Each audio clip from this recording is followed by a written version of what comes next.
Hey everyone, this is Derek Bros of the Conscious Resistance Network, and I'm back real quick to share something with you guys.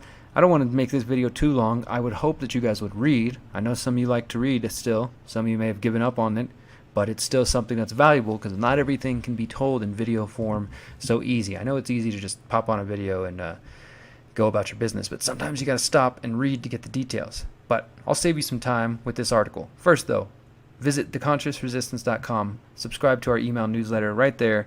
We just updated that. I know some of you guys were having trouble signing up. You shouldn't have any trouble anymore. Follow us on all of our alternative social media channels, so in case these videos get taken down, you can still find us and don't have to worry about relying on YouTube, Facebook, etc. So this article that I just put out yesterday on the Mind Unleashed, one of Epstein's earliest victims says Trump, Clinton's, Dershowitz, and the Rothschilds all involved. And doesn't that sound like, whoa, that's a pretty big headline, huh? Can it live up to it? Well, first things first, let's just say this. As soon as you include Trump's name anywhere near Epstein, it triggers a good portion of the audience. You know, the people who think that they're wide awake and you know, they know what's going on. It triggers the heck out of them because they can't stand seeing Trump implicated or connected to Epstein in any way. And they'll try to say things, oh, but Derek, Trump kicked Epstein out of Mar-a-Lago. Well, then I'm going to ask you guys, if you make that claim, if you were about to type in that comment, to go over here to theconsciousresistance.com to type in Mar-a-Lago, just like that, hit enter, and to watch our two reports there on the topic, because I've covered that already. I've covered those claims in two different videos, and in fact I would say I would debunk them, or at the very least provided doubt onto those claims. Essentially, there's not hard evidence that Trump ever kicked Epstein out of Mar-a-Lago, but there's plenty of evidence of their decades-long friendship and their connection. So yeah, but for some reason people get triggered. It's like they only like the truth whenever it goes against the Clintons, because the Clintons are only the bad guys. It's only the left wing. Anyways, I'm getting into my whole rant, not into the article. Let's focus on the article. One of Epstein's earliest victims says Trump, Clinton, Dershowitz, and Rothschilds all involved. She says Ghislaine Maxwell told her the Rothschilds were the greatest protector of her family. In a brand new interview, Maria Farmer shares new details about her time with deceased, allegedly, serial sex abuser Jeffrey Epstein, as well as who she believes is protecting Epstein's longtime confidant, Ghislaine Maxwell. Farmer has been reported to be the first victim of Jeffrey Epstein after she brought her story to the Newark police and FBI in 1996. Now, I should say, the first known victim. He might have been abusing people long before this, but she was the first one to come forward. And, of course, we know by now Epstein had homes in Florida, New York, New Mexico, Paris. He died of an alleged suicide in August 2019 while in custody in New York on new sex crime charges. And since 2019, Maria Farmer has now begun speaking more openly about her abuse at the hands of Epstein and the abuse of her then 15-year-old sister, Annie. She stated that the abuse took place at the $47 million mansion owned by Epstein's financier and former friend, Les Wexner, CEO of the Limited Brands and Victoria's Secret. Farmer has alleged that she was abused by both Epstein and Maxwell. Now, here's the details. Maria Farmer is now providing new details of her time with Epstein and how the FBI and corporate media failed to tell her whole story. In a recent interview with journalist Whitney Webb, Farmer details how she often saw Donald Trump, Bill and Hillary Clinton, and Epstein attorney Alan Dershowitz associated with Epstein. Whitney Webb, who you guys know, has done some great work for Mint Press. Now she's writing for Ryan at The Last American Vagabond. She played audio from her interview with Maria Farmer on the Last American Vagabond podcast. And if you haven't seen that, it's in the bottom of this interview right there. Whitney Webb speaks with the first Epstein victim. Go check it out on Ryan's channel. It was just great work by Whitney. And by the way, we are going to have Whitney on the show next week. I think next Wednesday, her and I are going to do an interview. And it'll be the first time we've talked. And Whitney's done great work. I definitely think she's probably been researching Epstein as long as I have.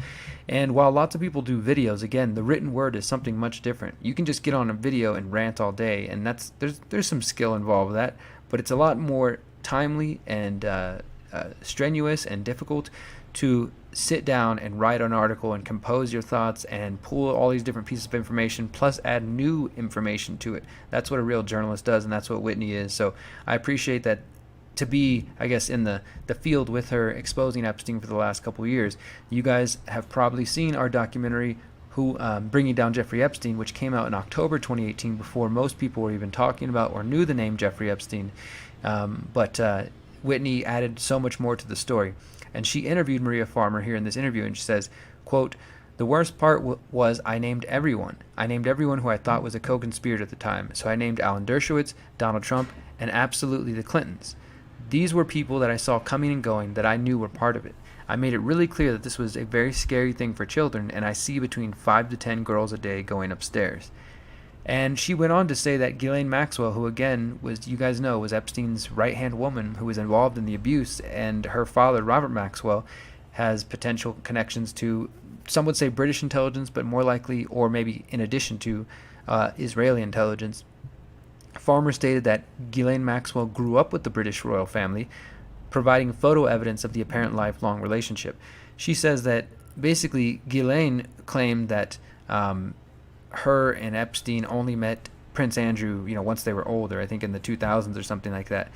But according to Maria Farmer, and according to what she heard and was told by Ghislaine Maxwell herself, that they've been long-time connected, which would make sense that there's royal involvement into this whole Epstein thing, because obviously we know Prince Andrew, his scandal is hopefully not over. Hopefully there's more to get exposed.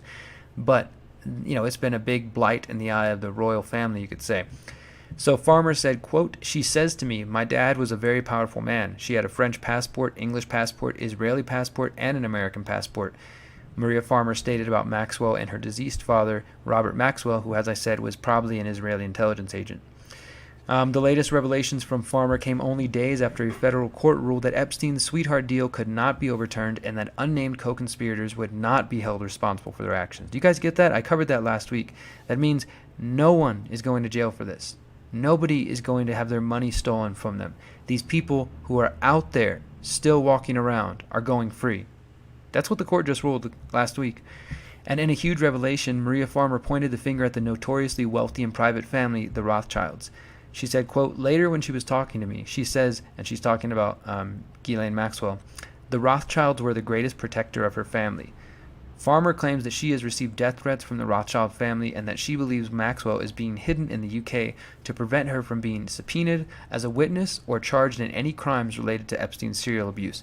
Now that's pretty big, and I know that for many of us who've been deep in this for a little while, the names Rothschild and Rockefellers come up quite a bit once you start digging through history. So is it any big surprise to anybody? No, it's probably just more confirmation. I know to the outside looking in, some people are like, wow, this sounds like some crazy conspiracy involving the Clintons, the royal family, Trump, and the Rothschilds. You got every character in there, right? But I don't know what this woman stands to benefit by making this up and by lying. She's been trying to warn people about this since 1996, and nobody's listening. And now Epstein's dead, and now the people are going to get away with it. And so she's speaking more openly. They could kill her if they wanted. Maybe they will. Hopefully they won't. But she's speaking out, and that's powerful, and that's important. And I know, again, the people who want to deny this, like the Trump supporters, will just say, "Oh, well, she wasn't abused. She was willing, or whatever twisted, sick excuse you guys got to come up with." But pull your head out of your ass and realize that both parties are involved in this kind of stuff. Both political parties in the United States and also political parties outside of the United States, around the world. The royal family, elements of them for sure. I'm not going to sit here and just accuse the whole family without any evidence. Prince Andrew, he knows something for sure. And this all needs to be exposed. And of course we can go to Jimmy Savile and the UK and his connection with Prince Charles. I mean, it's big. So don't act like Trump is somehow not part of that club. When he hung out in New York for decades doing business, rubbing his shoulders with the elite and working with them, funding both parties, hanging out with both parties, this guy is a TV actor, and he was prepared for this role. Maria Farmer also claimed that Vicky Ward, former writer for Vanity Fair and now working for CNN, has harassed her family after Farmer shared her story. According to Maria Farmer, Vicky Ward told Epstein's associate and co-conspirator Ghislaine Maxwell about her attempts to expose the sexual abuse carried out by the Epstein, Wexner, and Maxwell network. Farmer notes that Epstein's maids were almost exclusively Filipino and claimed that women had been trafficked in from the Philippines. In the interview, Farmer told Webb that she witnessed 5 to 10 girls a day come through Epstein's house, and she asked, "Where are those girls?" She was intimating that these women are either scared and they've chosen not to speak out, or she also says, she accused them of murder, not just rape, but she said that they murdered girls, and that she thinks many of these women that came through might not have made it home. Maria Farmer also discussed Les Wexner, Epstein's wealthy financier and the owner of the mansion in New Albany, Ohio, where Farmer was abused and prevented from leaving. Wexner has denied any involvement with Epstein's activities, and he even claimed that he was a victim of Epstein's misappropriating his finances. Farmer stated that when she spoke with the FBI, she told him that Wexner was the head of the snake, but her warnings fell on deaf ears. And she said, quote, every time she went on mainstream, this is Whitney talking about Maria Farmer, every time she went on mainstream interviews and mentioned Wexner, they cut it out. Even further, Farmer told Webb that Wexner was the head of the Israeli intelligence Central Blackmail Op, and that Ghislaine Maxwell answered to Wexner. Farmer also accused Wexner of collaborating with the CIA and Israeli Mossad. And if you guys know my reporting on the Finders, you know that the CIA has been involved with this kind of stuff since at least the 80s, if not sooner. And the last part I'm going to save for you guys to read. It goes deeper into the history of Les Wexner, and he is definitely, if not the head of the snake in America, a big part of it. And his history goes back. I covered this, the Mega Group. We've covered all this in recent and past videos. So if you're new to that, again, go to the Conscious Resistance and search Wexner and see what pops up. You should be able to find the previous reports I've done on Leslie Wexner. New evidence connecting Jeffrey Epstein to Les Wexner, Victoria's Secret. We did that one. The evidence for Jeffrey Epstein's Mossad connection, that's Les Wexner right there. I would recommend watching those two reports. And for those who are having difficulty accepting what I'm telling you about Donald Trump and Epstein, well, let's see. Let's search Trump Epstein on the website and see what pops up. You're going to see at least a half dozen or more reports going into it, not just speculation. New video of Trump and Epstein in 1992 emerges. Did Trump ban Epstein from Mar-a-Lago? Re-examining the Epstein-Trump connection. Researcher Wayne Madsen talking about Trump's connection to Epstein needing to be exposed. I talked about, is there an effort to shape a false Epstein narrative? That's an important one. We looked at what happened in the year after my documentary Bringing Down Jeffrey Epstein happened.